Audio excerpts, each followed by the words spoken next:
بسم اللہ الرحمن الرحیم۔ حضرت طلحہ بن عبید اللہ رضی اللہ سے روایت ہے،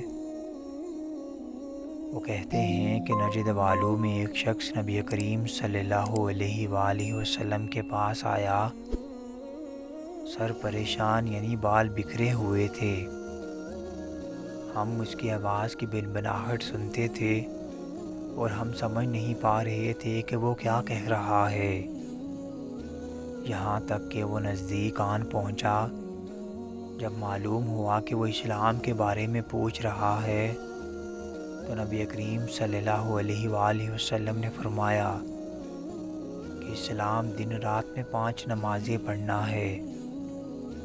اس نے کہا، بس اس کے سوا تو اور کوئی نماز مجھ پر نہیں۔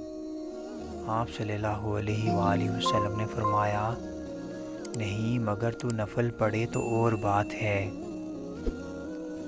نبی کریم صلی اللہ علیہ وآلہ وسلم نے فرمایا، اور رمضان کے روزے رکھنا۔ اس نے کہا، اور تو کوئی روزہ مجھ پر نہیں ہے۔ آپ صلی اللہ علیہ وآلہ وسلم نے فرمایا، نہیں مگر تو نفلی روزے رکھے تو اور بات ہے۔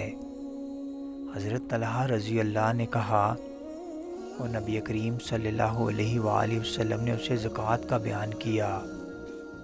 وہ کہنے لگا کہ بس اور کوئی صدقہ مجھ پر نہیں ہے۔ آپ صلی اللہ علیہ وآلہ وسلم نے فرمایا، نہیں مگر یہ کہ تو نفلی صدقہ دے تو اور بات ہے۔ راوی نے کہا، پھر وہ شخص پیٹھ موڑ کر چلا، یوں کہتا جاتا تھا، قسم اللہ کی میں نہ اسے بڑھاؤں گا نہ گھٹاؤں گا۔ نبی کریم صلی اللہ علیہ وآلہ وسلم نے فرمایا، اگر یہ سچا ہے تو اپنی مراد کو پہنچ گیا۔